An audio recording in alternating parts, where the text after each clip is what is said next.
ny fandresen'ny mpino kristianina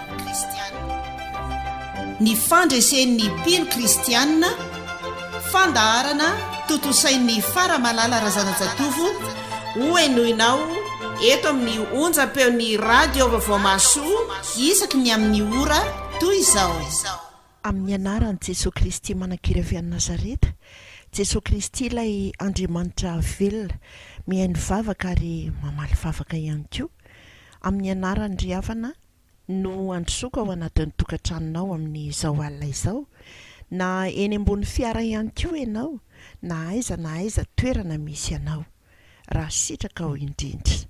Voalohanteny dia miarahaba ny raim-pianakaviana rehetra izay manaraka izao fandarana izao noho ny fetin'ny ray izay nankalazaina omaly. Ny tenin'Andriamanitra izay omenanareo Ry Havana dia araka izay voasoratra ao amin'ny ohabolana 7:10 ny andininy 9 tapany farany hoe voninahitry ny zanaka ny rainy. Saorana an'Andriamanitra lehibe nanome anareo raim-pianakaviana izay tena voninahitry ny zanaka tokoa, ary izany ange no nanaovany anareo olohany ao anatin'ny ankohonana fa ny lany lohan'ny vavy Jesosy Kristy araka izay voasoratra ny amin'ny Efesianina 5 ny andininy 7:20. Ho dia mampahery anareo amin'ny alalan'ny tenin'Andriamanitra araka izay voasoratra ao amin'ny mpitsara 9 ny andininy 4:20 hoe mandehana amin'izao herinao izao. Fa mombanao Jehovah Andriamanitrao amin'izay rehetra lehanao araka izay voasoratra ny Josua 1 ny andininy 7 mba ho voninahitry ny zanakao ianao, ary koa ho voninahitry'Andriamanitra araka izay nametrahany ianao ho raim-pianakaviana. Izay no ela Ry Havana fa andeha isika hiara-iombona amin'ny vavaka mialohan'izay hirosona amin'ny taridalana vaovao indray. Hivavaka isika tompoko. Deranao izay Andriamanitra manome voninahitra anao, fa tsy takatry ny fisainanay ny fandaminanao, fa ny porofonao amin'ny fiainanay ny mahandriamanitry ny filaminana anao ka nametrahanao ny raim-pianakaviana ka ho modely eo amin'ny fiainany aneny anahaka anao Jesosy Kristy izay lohan'ny fiangonana ihany koa. Koa dia mangataka ny fitahiana avy aminao izay ho amin'izy ireo. Misaotra anao ihany koa ny nanomezanao ny tombon'androm-pahavelomana ho anay tsirairay avy mbola ahafahanay miara-miombona manodidina ny seza fiandriananao izay petrahanao Andriamanitra, ahafahanay miaino anao indray amin'ny alalan'ny fitarianao amin'ny taridalana izay tianao ambara amin'ity alina ity. Dia ny fanahinao masina ny asa mahery amin'izany teninao izany azahoanay izay tianao ambara aminay. Dia mitenena ary ianao Tompo fa mihaino ny mpanomponao. Amen. Eny ary Ry Havana, indroa alatsinainy sisa izay dia nibanjina ny loha hevitra hoe ny vavaka. Ndresahana tao avokoa izay antony rehetra sy ny fomba izay ahafahantsika manandram-bavaka eo amin'Andriamanitra. Dia nisy taminareo ny nanontany hoe rehefa mivavaka ve ho an'ny toe-javatra anankiray dia indray mandeha ve dia ampy sa mila averimberina ve izany? Andriamanitra Ry Havana dia Andriamanitra tsy sanatria izy hoe marenina, fa maheno tsara ny vavaka izay ataontsika. Raha toa ka tsy hevitra mampisaraka antsika aminy, fa ny antony izay ivavahana anie indrindra eo anatrehan'izay hoe olana na ady sarotra izay mandalo eo amin'ny fiainanao dia natao indrindra ke ireny hitomboana mivavaka. Raha nasaina nibanjana an'i Jesosy Kristy isika araka ny Hebreo 12:2 dia hibanjana azy anao inona moa? Hiresaka aminy anie izany, mijery azy sy ny voninahiny anie izany. Ary Jesosy dia nilaza mihitsy araka izay hitany amin'ny Luka 5:20 ny andininy 1 hoe tsy mety raha tsy mivavaka mandrakariva. Izany hoe mila mivavaka hatrany isika nge ny dikan'izany. Ary ao amin'ny Luka 5:20 io ihany manomboka eo amin'ny andininy 7 ny tantaran'ilay mpitondra tena izay naherina angataka tao amin'ilay mpitsara. Nga nirarahin'ilay mpitsara akory? Tsy nirarahiny akory fa noho ny fiverimberenan'io mpitondra tena io izay nangataka hoe mba hameo rariny re amin'ilay mananady amiko e. Dia ho ilay mpitsara hoe na dia tsy matahotra an'Andriamanitra raha hoy izy sady tsy mena maso olona, dia omeko rariny ihany io mpitondra tena io fa manahirana izy fa andrao ho avy mandrakariva izy ka mampasositra eto. Raha nanao an'izany fanoharana izany Jesosy dia hoy izy hoe enozy izy nolazain'ilay mpitsara tsy marina. Fa Andriamanitra va tsy hanome rarin'ny olom-bofidiny izay mitaraina amin'ny andro aman'alina. Izany ny pirofo anankiray ry havana fa andro aman'alina izany ange tsy mitsahatra ny mivavaka. Nanam-porofony Jesosy izany fa tsy mety raha tsy mivavaka mandrakariva isika ka tsy reraka.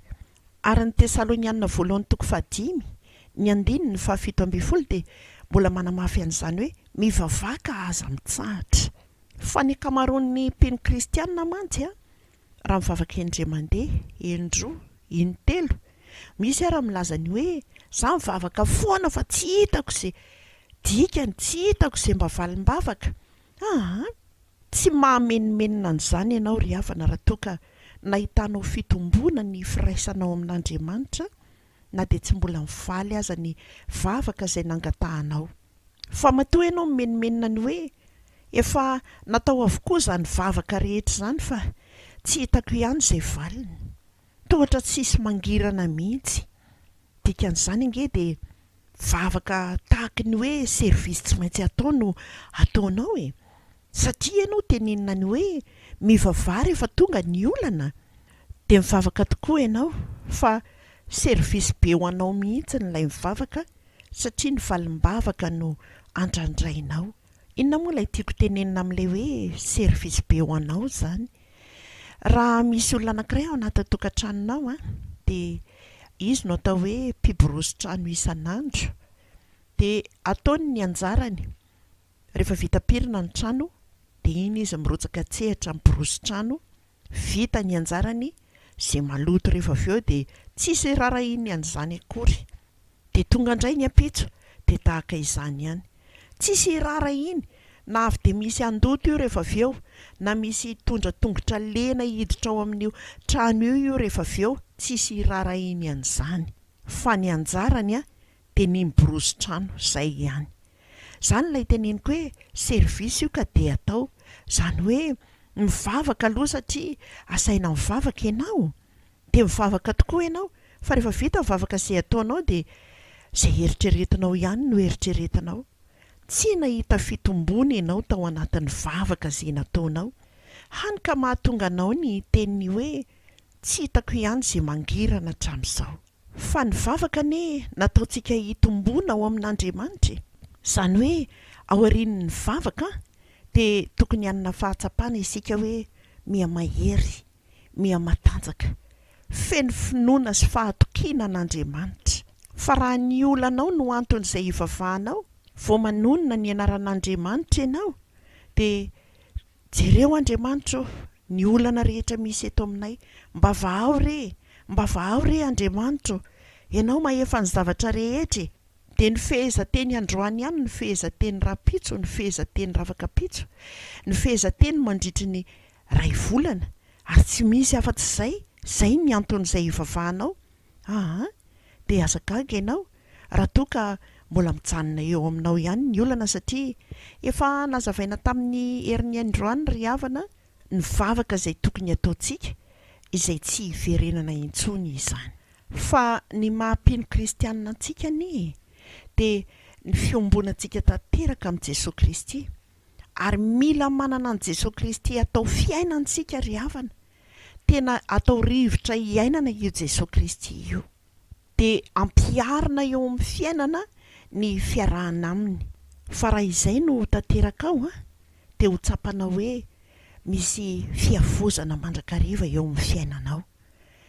Izao nge no voalaza ny amin'ny Isaia 29:5 tapany farany: ianareo izay mpampatsiaro an' Jehovah aza mitsahatra, izay midika fa na firy andro, na firy volana, na firy taona dia tsy tokony mitsahatra ry havana amin'ny vavaka izay atao amin'i Jesosy Kristy eo amin'Andriamanitra.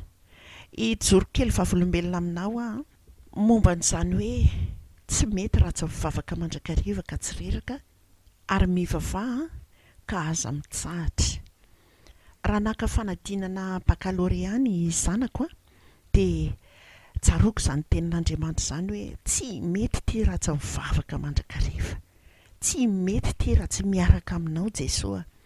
Dia mivavaka ihany moa izay mianaka ny andavanandrom-piainana nandritran'izay fotoana ny anaran'izay, fa noho ny tonga ny fotoanan'ny mpanadinana dia ny baccalauréat zany, dia mivavaka izay mialohan'ny andehanany hamonjy ny toeram-panadinana.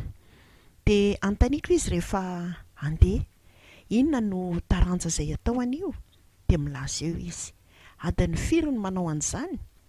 Misy moa ny adiny 3, misy ny adiny 4, misy ny adiny 2. Amin'ny firy no manomboka? Amin'ny 7 tsy diso no manomboka ny fanadinana. Dia miara-miombona mivavaka izay mialohan'ny ivoahany ny trano. Tsy maintsy miala loloha moa satria mbola lavidavitra ny toerana izay nanaovany an'izany. Tonga ny amin'ny 7 dia tsaroako izany. Dia miverina mandohalika mivavaka ho azy, hitarihany fanahy masina ny tanany, hanomezany fanahy masina ny fampahatsahivana ny lesona izay nianarany, tahaka izany. Ary tonga ny afaka adiny 3 raha adiny 3 ilay taranja, adiny 2 sasany eo dia fa mivavaka indray, mandohalika mivavaka amin'Andriamanitra. Tonga izy ny atoandro, tsy manontany aho hoe nanahoana ny fanadinana, fa vao tonga dia andao aloha hiara-iombona indray amin'ny vavaka. Dia miara-mandohalika indray izay dia mivavaka, tahaka izany hatrany nanomboka ny latsinainy ka hatramin'ny lakamisy. Rehefa tonga ny lakamisy izay hamaranana ny fanadinana, dia tsapany fanahiko ary ny haiko mihitsy ny hoe afaka izy. Tsy niteny an'izany tamin'iza n'iza aho tao an-trano, fa dia nitohizana ihany ny vavaka maraina, atoandro, hariva, ho an'ny mpitsara indray no nentina mivavaka mba hitsara ny fahamarinana marina tokoa. Dia tonga ny fotoana valin'ny fanadinana hoy ianao, andro alahady ny valim-panadinana tamin'izay. Dia hoy amantsy azy hoe andao aloha andeha hivavaka tsika, rehefa vao mivavaka vao mijery valim-panadinana. Ay, izy io efa tsindrin-daona tao am-piangonana, fa ireo namany rehetra izay niarana nala fanadinana taminy dia afaka daholo, fa izy izany no mbola tsy fantatra. Dia nivoaka avy eo izay lasa nandeha nijery valim-panadinana, ary io hoe ny fa nisoratra teo ny anarany niaraka tamin'ny mention ny valim-panadinany. Marobe no azo ijoroana vavolombelona aminao ny amin'ny momba n'izany hoe mivavaka aza mitsahatra izany, sy ny amin'ny hoe tsy mety raha tsy mivavaka mandrakariva ka tsy reraka, ary koa ny amin'ny hoe ianareo izay mpampatsiaro an' Jehovah aza mitsahatra, fa marina amin'ny tenin'ny Andriamanitra ry havana. Tena marina io Andriamanitra io. Nisy moa ny nanontany hoe fa ngaha dia tsy maintsy hoe maraina atoandro hariva, fa rehefa mba maraina kosa dia rehefa mba hariva rehefa hatory indray, fa ny atoandro anie tena tsisy fotoana. Na mpamboly ianao, na tantsaha ianao, na mpiasa birao ianao, na mpikarakara tokantrano ianao, rehefa avy misakafo atoandro ange ianao dia mba misy fotoana kely na fefakadiny na atsasakadiny mba hakana aina kely. Ka nahoana moa raha eo no anararotana hivavahana amin'Andriamanitra? Jereo anie ny dokotera raha miteny izy hoe ity fanafody ity dia hoaninao maraina, atoandro, hariva, ary atelinao miaraka amin'ny rano iray vera. Ka raha tsisy rano eo aminao atsahatra ao daholo ange ny zavatra rehetra. Aoka aloha fa fotoana hihinanako fanafody izao, andraso aloha hijery rano kely. Fa raha ny maraina sy hariva fotsiny ihany no hinananao an'ilay fanafody dia tsy ampy-dôzy anie izany, ary tsy ho sitrana mihitsy anie ianao Fa raha hivavaka ve dia tsy maninona na indray mandeha isan'andro ary, tsy maninona indraindray ary atao ohatra tsy misy mihitsy nefa ambarako anao fa ny firaisana, ny fiombonana amin'Andriamanitra amin'ny alalan'ny vavaka no lasa hananantsika ny toetran'Andriamanitra. Ina moa ilay toetran'Andriamanitra? Andriamanitra nge mariny, ary rehefa tafaray amin'ny olona marina ianao, rehefa olona marina ny namanao, dia lasa manao ny marina ihany koa ianao. Mitakisikisina nge ianao amin'ny olona misy ao fotsy, fa ifindraniny ao fotsiny anie. Ary izany no voalaza ao amin'ny Joba 2:2 hoe mifankazara mitsitohy ianao dia hiadana, satria io Andriamanitra tsitohy io ny tompon'ny fihedanana. Ka rehefa mifankazatra aminy ianao dia manam-pihedanana koa nge. Jesosy Kristy ilay malemy fanahy sady tsy miavonam-po no ifampiresahanao, no tena ataonao namana, dia hiova ny toetranao. Ary anana izany toetra tahaka an' Jesosy Kristy izany koa ianao, araka izay voasoratra ao amin'ny ohabolana 7:1 tapany farany hoe, ary ny toetry ny olona dia tsy maintsy ho arak'izay zavatra dia rainy. Ka rehefa Andriamanitra ny mameno ny fiainantsika ry havana, ifaneraserantsika amin'ny alalan'ny vavaka, ka tena hiainana izany, dia hainy ny manova ny zavatra rehetra. Izay ilay valim-bavaka izay. Dia nge tsika hijery tantara anankiray, dia ny tantaran'i Daniela izany. Daniela ilay marina teo anatrehan'Andriamanitra, satria feno fifaneraserana tamin'Andriamanitra. Daniela moa dia voalaza fa nivavaka intelo isan'andro nankatohan'Andriamanitra, nandeha tamin'ny fahamarinana, ka tsy nentina naiky ny fitsipika sy ny lalàna izay navoaka ny mpanjaka izy, dia nahatezitra ny mpanjaka izany ary nalefa ny tany an-davaky ny leoana izy. Dingantsika ny tantara fa tao izy nandritry ny alina, nisy vatona tampina ny vavalavaka tao, dia nasiana fanomboan-kase tao, ary azon'ny mpanjaka antoka tsara fa tsy tafavoan'ny Daniela io. Efa mafidy tsara, olona maro no nitondra ny vatona nampenana n'io lavaka io. Dia noho ny maraina ny andro ry havana nandeha tany amin'ilay lavaka izy ary niantso an'i Daniela tamin'ny feo mahery izy. Izany ny voalaza. Ry Daniela, ohatrany hoe naneso an'i Daniela izy hoe, ry Daniela mpanompon'Andriamanitra velona, moa Andriamanitra ao izay tomponao mandrakariva va mahavonjy anao amin'ny liona. Dia namaly ange Daniela ry havany. Namaly Daniela hoe, ry mpanjako, ho velona mandrakizay anie ianao, fa ny Andriamanitra anie efa naniraka ny anjeliny ka nanakombona ny vavan'ny liona tsy handratra ahy, satria fahamarinana no hitany tamiko ary teo anatrehanao koa ry mpanjako, tsy nanao ratsy aho. Dia nisokafana ny lavaka ry havana. Tsisy naratra Daniela na ndray ary. Liona ve ny ara-onina aminao mandritry ny alina ka tsy tokony ho potipotika ianao, ho tapatapaka ny taulanao, raha mbola isy aza, satria ny liona dia tena mihinana. Fa noho ny finoana ny Andriamanitra izay nivavahany, tena monjy azy Andriamanitra. Ny fifaneraseran'i Daniela tamin'Andriamanitra maraina toandro hariva, intelo isan'andro ny vavaka izay ataony amin'Andriamanitra, no nahafantarany an'Andriamanitra hoe marina io Andriamanitra io, ary dia nanao ny fahamarinana mandrakariva izy. Olona tsy ny sakafo no nalefa tao anaty lavaka, fa tsy nahatsiaro noana izany izy, satria efa voalaza an'Andriamanitra araka izay voasoratra any amin'ny ohabolana 10:7, fa tsy avelan'i Jehovah ho mosarena ny fanahiny marina. Ny hevitra ny mpanjaka fa tena mpahoriana farak'izay enjana io Daniela io noho ny tsy faneken'ny lalàny, fa Andriamanitra efa nilaza fa ny marina dia vonjena amin'ny fahoriana, araka izay voasoratra ao amin'ny ohabolana 2:9. Izany ny fifaneraserana amin'Andriamanitra ry havana, ary ny olona tsy ampy fifaneraserana amin'Andriamanitra, izany hoe tsy ampy vavaka, dia baiko ny nofo. Ary iza moa no mibaiko an'io nofontsika io? Ny devoly re. Ny devoly ny lasa mibaiko, any ka lasa tsy mba manam-pitiavana, lasa manao ny tsy marina, mandainga mandrakariva, mangalatra, miteniteny foana, manao adalàna. Ny asan'ny nofo rehetra no mameno ny fiainana mba hamelomana ny nofo, nefa ny nofo midika ho fahafatesany, fa ny fanahy no midika ho fiainany. Ka aza mba-kivy ry havana ny amin'ny vavaka izay atao, fa Andriamanitra tsy mitarejetra amin'ny olom-boafidiny. araka n'izay voasoratra ao amin'ny Luka 7:7 izany hoe ataovinao azo antoka tsara fa tena olona nofidian'Andriamanitra ve ianao, olom-boafidiny ve ianao? Ny olom-boafidy moa dia tsy midika ny hoe ho lasa pastera na mpiandry na katekista na mopera na masera, tsy izany a, fa ny olom-boafidin'Andriamanitra dia ny rehetra tao anatin'ny aiziny, aizim-pahotana, nosotonin'Andriamanitra tamin'ny mahazaky ny fitiavany ary nofidiany manokana hitondra ny anarany izay antsoina hoe kristianina. Raha dika izany ny heviteny amin'ilay soratra masina teo dia manambara ny hoe tsy mitarejetra amin'ny kristianina izany Andriamanitra, fa ataovy azo antoka tsara hoe kristianina tena mankatoa an'Andriamanitra ve?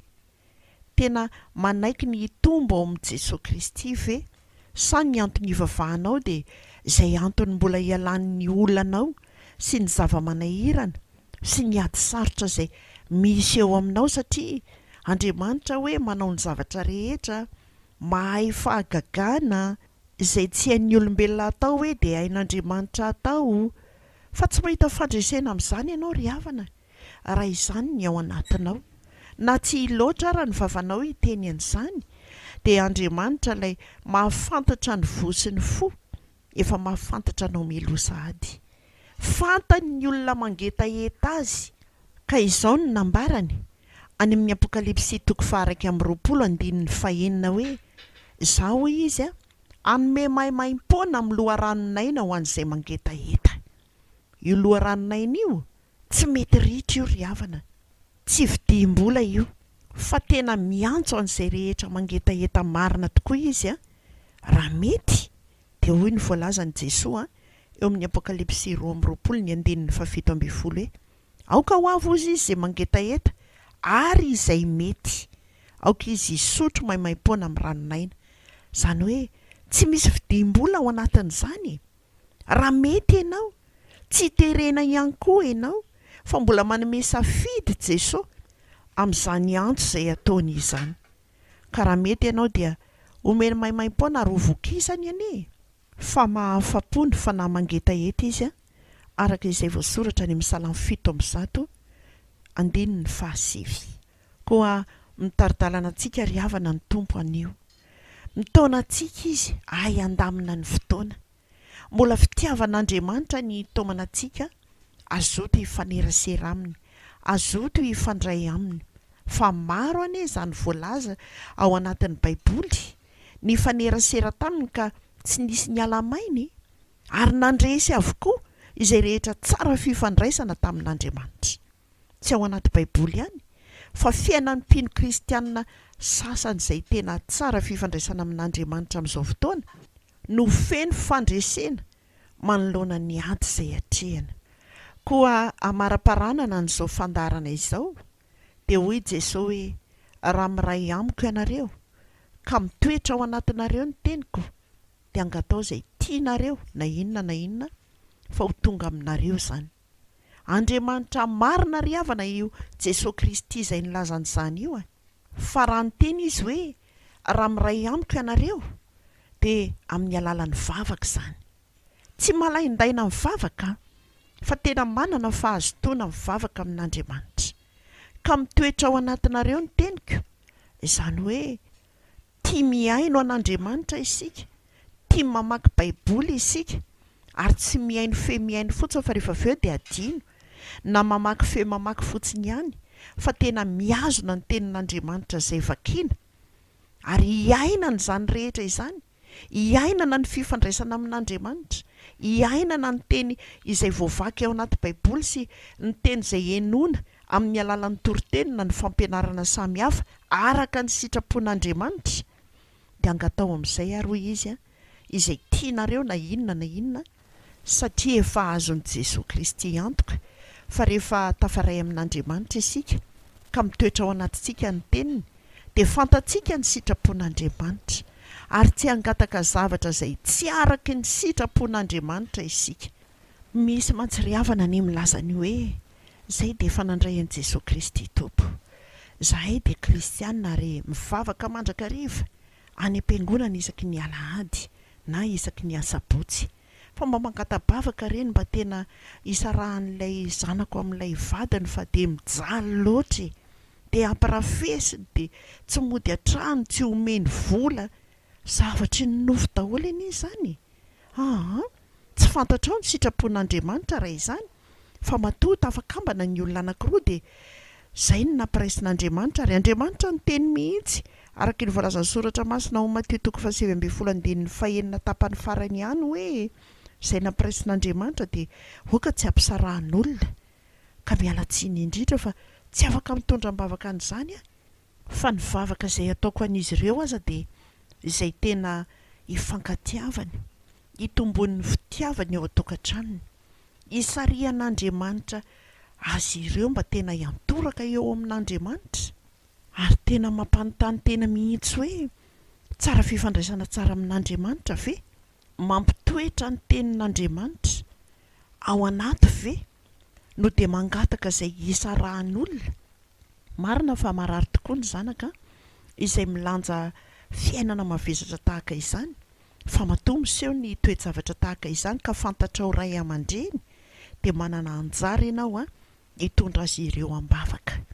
Antony iray izay hitombonao amin'ny vavaka reny dikan'izany, ny zavatra rehetra avelan'Andriamanitra andalo ange de ain'Andriamanitra ny mamadika an'izany ho soa raha toa isika ka mahalala tsara ny sitrapon'Andriamanitra noho ny firaisana aminy sy fankatoavana ny teniny ary fanatanterahana ny teniny fa tsy fanoherana ny teniny akory.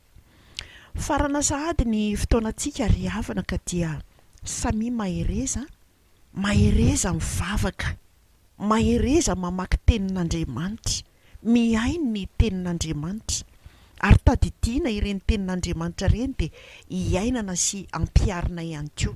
Fa ireo ihany ny fitaovana lehibe izay entintsika miady ety amin'izao tontolo izao Zany no fitaovana mampahery antsika ary ny mahery ihany ny mandresy, fa tsy misy olona malemilemy mandresy zany.